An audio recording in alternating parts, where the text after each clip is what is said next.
नमस्कार, मैं डॉक्टर स्मृत मिश्रा आज आपके लिए लेके आई हूँ आपके अपने channel positive astro with doctor Smriti में ग्रहण का क्या होगा, मुहूर्त क्या होगा, समय ग्रहण का क्या होगा, सभी लग्नों पे प्रभाव और किस तरह का दान हमें होगा उस समय लाभकारी। इस बार पहली बार इतिहास में ऐसा हो रहा है कि दिवाली के दूसरे दिन ग्रहण लग रहा है। फ्रेंड्स, इसके कारण हम छोटी दिवाली और बड़ी दिवाली दोनों का मुहूर्त एक ही दिन बन रहा है, जिसके बारे में मैंने विस्तार से पूरा वीडियो बनाया हुआ है। अगर आपको देखना हो तो आप देख सकते हो मेरे चैनल पे।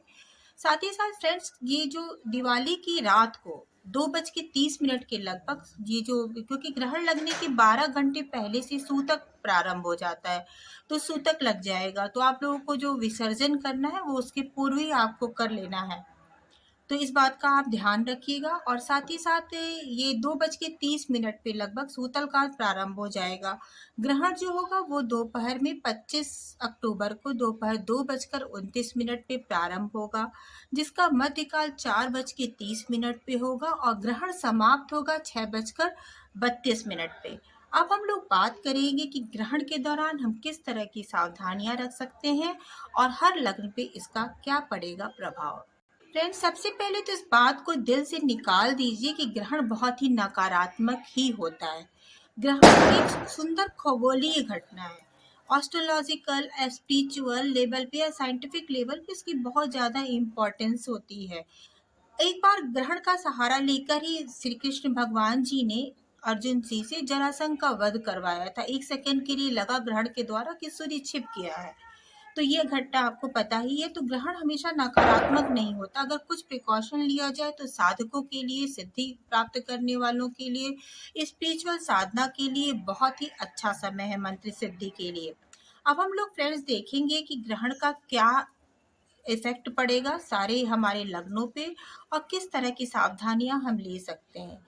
ग्रहण का जो भी समय है, आप सोच लीजिए कि 2:29 से 6:32 पे। तो पहले वाले जो ग्रहण प्रारंभ होने के पूर्व ही आपको स्नान कर लेना चाहिए। बहुत कोशिश करनी चाहिए कि इस दौरान आप कुछ खाएं पिए नहीं, लेकिन वृद्धों के लिए, रोगियों के लिए, गर्भवती माताओं के लिए थोड़ी छूट है।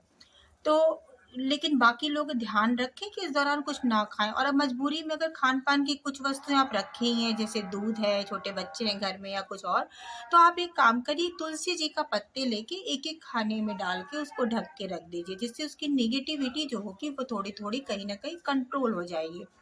और फ्रेंड्स, आप जो भी लोग मंत्र सिद्धि के लिए करते हैं तो आप सूर्य आदित्य हृदय स्रोत का पाठ कर सकते हैं, या फिर आपका कोई भी जो आप गुरु मानते हैं, कोई भी देवता होंगे आपके कुल देवता, या जब जिसको मानते हैं आप उसकी साधना कर सकते हैं। अगर आपका कोई स्पेसिफिक आपकी नहीं कोई आराध्य है, तो आप गायत्री मंत्र का जाप कर सकते हैं, ओम नमो भगवती वासुदेव जी का जाप कर सकते हैं, या फिर ओम नमः शिवाय मंत्र। इस दौरान अगर आप सोना भी नहीं चाहिए, शयन वर्जित है। इस समय किसी भी तरह का नॉनवेज खाना आप लोग बिल्कुल पूरी तरह से परहेज करिए, और किसी भी तरह की भोग या किसी भी तरह की लिप्सा में भी अपने आप को आप मत रखिए, क्योंकि स्नान, दान, मंत्र सिद्धि तीनों ही चीज़ों का ग्रहण में बहुत अच्छा प्रभाव पड़ता है, और इस बात का प्रिकॉशन आपको रखना। विशेष रूप से जिनकी कुंडली में सूर्य ग्रहण या चंद्र बनता है, जैसे सूर्य राहु के से दृष्ट हो, या फिर राहु के साथ बैठा हो, या फिर कोई मेलेफिक इफेक्ट हो, तो एक तरह से कुंडली में सूर्य ग्रहण की स्थिति आती है। सूर्य यहाँ पे थोड़े संकट पे होते हैं। अगर जब भी ग्रहण की स्थिति आती है तो ग्रहण को बचाने के लिए बृहस्पति देवता अगर सूर्य पे दृष्टि डाले तो कुछ राहत मिलती है। पर इस समय हमारे गुरुदेव भी सूर्य देवता से छठी राशि में गोचर कर रहे हैं, और जहाँ तक जो हमारे ज्योतिष जानने वाले लोग हैं वो जानते हैं कि बृहस्पति ग्रह की 5वीं, 7वीं और 9वीं दृष्टि होती है, तो सूर्य पे उनकी दृष्टि नहीं पड़ रही है, तो वहां से भी उनको कोई राहत नहीं मिल रही है। पहले से केतु शुक्र वहां पे विराजमान है, तो केतु के होने से भी एक ग्रहण की स्थिति वहां पे बन रही है। शुक्र की वजह से तो थोड़ा नीच राजभंग हो रहा है, जो मैंने अपनी पिछले वीडियो में आपको बताया था, तो वो थोड़ी सी ठीक स्थिति है। लेकिन यहाँ पे सूर्य देवता कमजोर है, तो आपको इसको, जो भी लोग इस समय राजनीति से जुड़े हुए हैं, सत्ता पक्ष से जुड़े हुए हैं, मैंने पहले भी बताया था, मैं दोबारा रिपीट करूंगी कि हर एक व्यक्ति को यहाँ पे अपना ईगो कम करके रखना है, अपने सेल्फ स्टीम को बनाए रखना है, और कहीं ना कहीं से टकराव लेने से लोगों से बचना है, क्योंकि ये ग्रहण का ये असर सब पे कुछ ना कुछ कोई ना कोई इफेक्ट जरूर डालेगा। और फ्रेंड्स, आप अपने लग्न के अनुसार मैं अभी बताऊंगी, उसके भी आप प्रिकॉशन जरूर लीजिएगा। और और मैं भी ये भी बताऊंगी वीडियो के अंत में कि आप क्या क्या दान दे सकते हैं। तो आप पहले तो सूतक काल से पहले ही अगर आप दान निकाल के रख दें तो बहुत अच्छा है, लेकिन किसी भी वजह से थोड़ा सा मुश्किल इस समय जान पड़ता है, क्योंकि रात्रि आप दिवाली की पूजा करोगे, उसके बाद थके रहोगे, उसके बाद जब सूतक प्रारंभ होगा 2:30 पे तो आप सो रहे होगे, तो इस समय आप नहीं निकाल पाओगे। तो ग्रहण लगने से पूर्व आप दान निकाल के रख दीजिए, स्नान करके दान रख लीजिए। दो दान का रखिएगा, एक तरफ जो दान है वो आप मंदिर के लिए और दूसरा सफाई कर्मियों के लिए, दो तरह का दान आप रखेंगे। और उसके बाद जब आप ग्रहण समाप्त हो जाएगा तो स्नान करके और आप जो है दोबारा आप दान जो है आप दूसरे दिन या उस दिन मंदिर में और सफाई कर्मियों को आप दे सकते हैं। वो मैं आपको बताऊंगी कि आपको किस किस ग्रहों के अनुसार क्या क्या दान करना है, पर उससे पहले अब हम चलते हैं इस ओर कि हर एक लग्न पे क्या होगा इसका प्रभाव। सबसे पहले हम चलते हैं, अगर आपका लग्न है मेष, मैं फिर से दोबारा आपको बता दूं, ये राशि के अनुसार नहीं, लग्न के अनुसार देखना है। अगर आपको नहीं पता कि आपका लग्न क्या है तो आप इसके लिए कैसे जाने अपना मून साइन और बर्थ साइन और एसेंडेंट, इसके लिए आप मेरा पिछला वीडियो देख सकते हैं। फिर से मैं एक बार बता दूं कि जो आपकी जन्म कुंडली होती है उसमें जो पहला घर होता है उसमें जो नंबर पड़ा रहता है उसी के अकॉर्डिंग वही आपका लग्न होता है। अगर वहीं पे चंद्रमा भी आपका बैठा है तो आपका लग्न और राशि दोनों ही समान होगी। तो फिर से अगर पहले जगह नंबर पे लिखा है आपका मेष तो आपका लग्न है मेष। मेष लग्न पे यह गोचर आपके सप्तम भाव में पड़ रहा है, तो कहीं ना कहीं व्यापार के लिए, पब्लिक रिलेशनशिप के लिए, आर्थिक दृष्टि से तो ये आपका समय अच्छा होने वाला है। लेकिन फ्रेंड, आपके जीवन साथी के लिए, आपके स्वास्थ्य के लिए आपको सोचने की आवश्यकता है और विवाह से आपको बहुत बचना है। अपने जीवन के साथी के साथ अगर कोई आपका विवाद ज्यादा बढ़ रहा है तो उसको बिल्कुल कंट्रोल करने की कोशिश करिए, क्योंकि ये जो है उस पर निगेटिव असर डाल सकता है। और अपने साथी के हेल्थ का पूरा पूरा ध्यान रखिए और कोशिश करिए कि ज़्यादा से ज़्यादा, अगर आप पब्लिक रिलेशनशिप को अपने आगे बढ़ाइए, अपने व्यापार में है तो उसमें ज़्यादा मेहनत करिए, क्योंकि इस समय थोड़े से लाभ से आपको मिल सकता है ज़्यादा फायदा। अगर फ्रेंड्स आपके पहले नंबर पे लिखा है 2 नंबर तो आपका लग्न है वृषभ। वृषभ लग्न पे यह गोचर उनके छठे भाव पे हो रहा है, तो उनको स्वास्थ्य के लिए बहुत संभलने की जरूरत है। वृषभ लग्न में सूर्य जो है उनके चौथे घर का स्वामी है, चौथे घर का स्वामी छठे घर पे बैठा हुआ है, तो स्वास्थ्य संबंधी आपको दिक्कतें दे सकता है। कुछ कुछ आपके कार्यस्थल पे भी आपको प्रॉब्लम आ सकती है, तो इस समय थोड़ा रहिए संभल कर, अपनी वाणी पे, अपने घर के माहौल पे आप ध्यान दीजिए। और उसके बाद आप कोशिश करिए कि चूंकि आपकी माँ, वैसे तो सूर्य जो है पिता का कारक होता है, परंतु आपकी कुंडली में आपके चतुर्थ घर का स्वामी है तो आपकी माँ का कारक बनता है, तो माँ की सेहत के प्रति भी आपको थोड़ा सावधान रहने की आवश्यकता है। अगर आप चाहें तो ग्रहण के दौरान आप शुक्र देवता के मंत्र का भी शुक्र के मंत्र का भी जाप आप कर सकते हो। अगर आपके पहले नंबर पे लिखा है 3 नंबर तो आपका लग्न है मिथुन। आपके लिए यह गोचर आपके पंचम भाव पे हो रहा है, तो आपको ध्यान देना है कि तृतीय घर का स्वामी आपके पंचम घर में आ रहा है, तो आपको संतान के लिए थोड़ा सा, स्वास्थ्य के लिए थोड़ा सा सजग रहने की जरूरत है। आपको अपनी जहाँ पे थोड़ा सा भाग दौड़ बढ़ेगी, लेकिन आप अपने पराक्रम से, अपने परिश्रम से अपनी चीजों को आप कर लोगे बस में। लेकिन ग्रहण के समय आपको विशेष रूप से सावधानी रखने की जरूरत है, क्योंकि आपके कम्युनिकेशन में और लिखा पढ़ी में हो सकती थोड़ी बहुत गड़बड़, जो आपके लिए लॉन्ग टर्म में थोड़ा सा परेशानी क्रिएट कर सकती है। तो अगर किसी को आप मेल भेज रहे हैं, डॉक्यूमेंटेशन कुछ है, तो उसमें आप थोड़ा सावधान रहिए। कम्युनिकेशन अगर आप मोबाइल टेक्स्ट भी भेज रहे हैं तो आप भेजते वक्त थोड़ा ध्यान रखिए कि आप क्या लिख रहे हैं, आप किस तरह, क्योंकि आपके इस समय कुछ भी आवेश में उठाए कदम का बाद में चलकर आपको उसका नेगेटिव रिजल्ट मिल सकता है। और आपके बच्चों के लिए भी आपसे कुछ डिफरेंसेस या उनके स्वास्थ्य से रिलेटेड आपको चिंता बनी रह सकती है। अगर आप कर्क लग्न के हैं तो आपका यह गोचर आपके चतुर्थ भाव में बन रहा है, तो चतुर्थ भाग में आपके लिए जो पारिवारिक जीवन में थोड़ी समस्याएं क्रिएट कर सकता है, उसमें आपको थोड़ा संभल के रहने की जरूरत है। लेकिन अगर आप बहुत लंबे समय से, अगर आप कुछ परिक्रमा अपने कार्य क्षेत्र में, अपने प्रोफेशन में अगर आप कुछ मेहनत कर रहे हो तो वो तो आपको उस मेहनत का रिजल्ट भी मिलने का समय आ गया है। पर कोई भी डिसीजन आप आवेश में मत लीजिएगा, क्योंकि इस समय आपके पारिवारिक माहौल में बहुत सारी तनातनी, बहुत सारी टेंशन्स चल रही है। आपको बहुत सुलझ के, बहुत संयम के साथ आपको अपने डिसीजन रखने हैं। कोई भी मेजर डिसीजन जो पारिवारिक समय से थोड़ा टाल सके तो टाल दीजिए, क्योंकि ये समय आ रहा है, बहुत समय से अगर आप किसी चीज़ में अटके हुए हैं, बहुत समय से आपको किसी गलतियों को बार बार बार बार रिपीट कर रहे हैं, तो ये अब समय आ गया उन गलतियों को स्टॉप करने का, उन गलतियों से सीखने का और अपने प्रोफेशनल लाइन में सूर्य की तरह स्पार्क करने का, आगे बढ़ने का। सिंह राशि वालों, आपके लिए बन रहा है आपके तीसरे घर में। तो आपके तीसरे घर में है, आपके लग्न का स्वामी होके आपके तीसरे में जा रहा है। तो इस समय जो छोटी मोटी स्वास्थ्य के संबंधित समस्या है आपको भी हो सकती है, पर छोटी मोटी जो भी प्रॉब्लम दिख रही है उसको आप अपने सूझबूझ से, अपने कम्युनिकेशन से आप उसको हल कर लोगे। लेकिन एक चीज का विशेष ध्यान दीजिए कि ईगोइस्टिक होके कोई भी डिसीजन आप मत लीजिएगा। थोड़ी भाग दौड़, थोड़ी यात्राओं का योग बन रहा है, पर यात्राओं से आपको लाभ भी होगा। अगर आप कन्या राशि के हो तो आपका ये सूर्य का ग्रहण जो है आपके दूसरे घर में बन रहा है। 12वें घर का आपका स्वामी आपके तीसरे घर में ग्रहण बना रहा है और उसमें बहुत सारे ग्रहों की युतियां बन रही है। तो सेकंड हाउस में बहुत सारे ग्रह इकट्ठा हो रहे हैं, तो निश्चित बात है आपका पैसे, आमदनी, परिवार, कुटुंब सब में तो ठीक रहेगा, लेकिन कहीं न कहीं आपको अपनी वाणी पे विराम लगाने की जरूरत है। मोस्ट प्रोबेबली आपके वाणी पे अगर आपको कुछ कटु बोली या कड़वी बोली के कारण हो सकता है आपको कुछ प्रॉब्लम्स आ जाएं, तो इस बात का विशेष ध्यान रखिएगा। नींद के संदर्भ भी कुछ आपको डिस्टर्बेंस हो सकती है, आपकी नींद में आपको नींद आने में प्रॉब्लम होना, नींद में खलल पड़ना, उस चीज़ का भी ध्यान रखिएगा। क्योंकि और मेरे वीडियो में अंत तक बने रहिएगा, क्योंकि अंत में बताऊंगी मैं कि क्या आप दान करेंगे जिससे आपको इस ग्रहण में राहत मिल सकती है।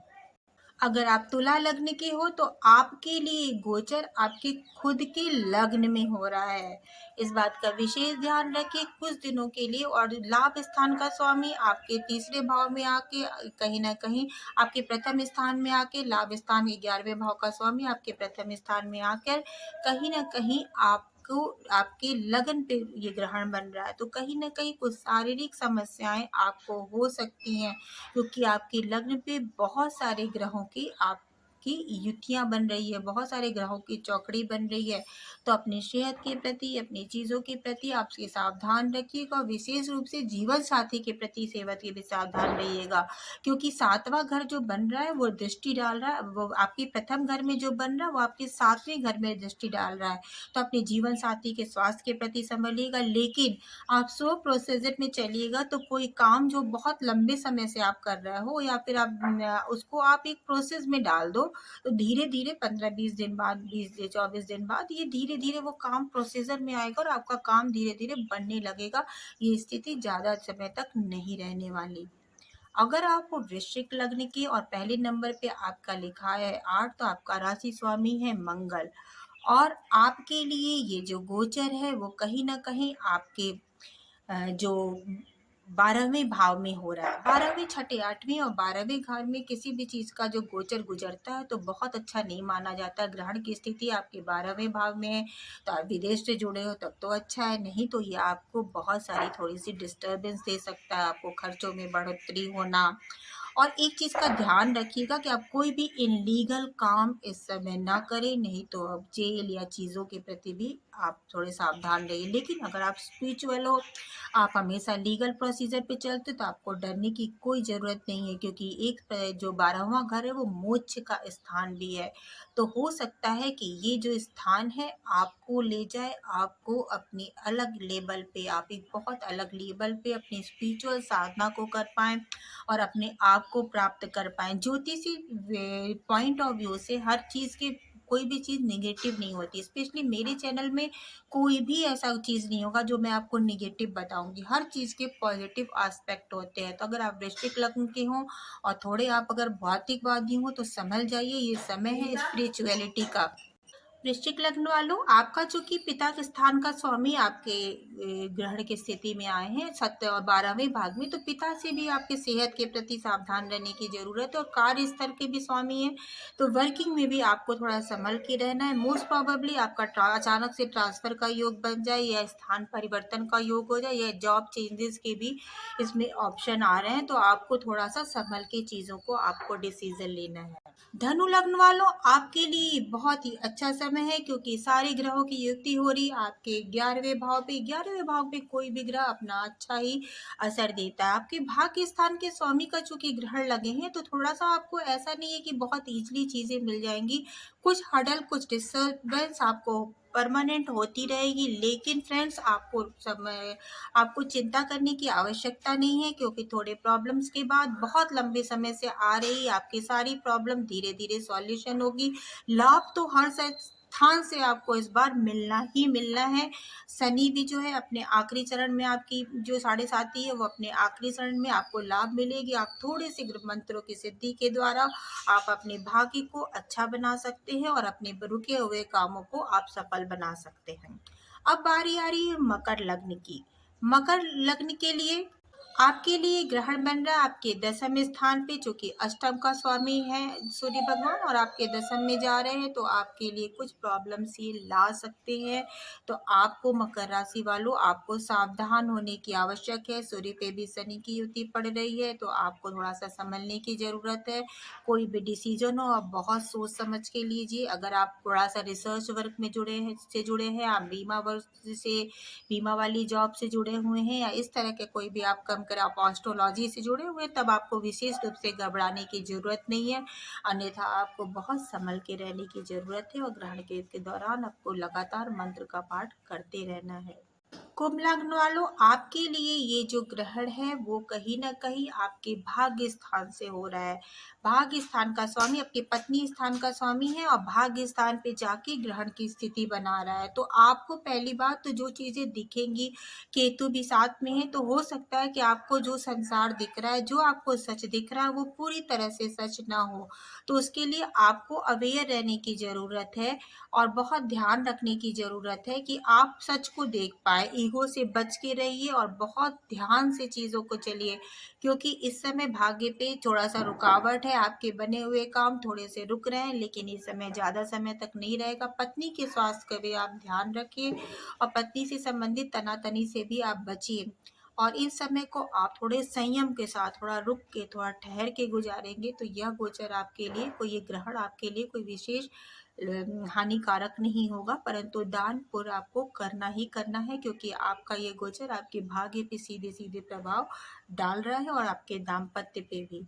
मीन लग्न वालों, आपके लिए ग्रहण आपके आपके अष्टम स्थान पे हो रहा है। तो अष्टम स्थान पे ग्रहण हो रहा है, और छठे स्थान का स्वामी अष्टम पे जा रहा है, तो एक विपरीत राजयोग की स्थिति बना रहा है। लेकिन तभी जब आप स्पिरिचुअल है, आप आध्यात्मिक रूप से आप दृढ़ हैं, और आप आध्यात्मिक साधन में हैं, तब तो आपके लिए ये समय अच्छा समय है। क्योंकि अष्टम स्थान साधना का है, समाधि का है। अष्टम स्थान जो है सांसारिकता का नहीं है, तो सांसारिक चीजों के हिसाब से तो ये ग्रह आपके लिए भले ही बहुत लाभकारी ना हो, लेकिन आध्यात्मिक दृष्टि से यह आपका समय आपको अपने अंदर झांकने, अपने अंदर जाने, अपने अंदर रियलाइजेशन का समय है। अब बारी है मित्रों कि आपको इस ग्रहण के दौरान क्या क्या करना है।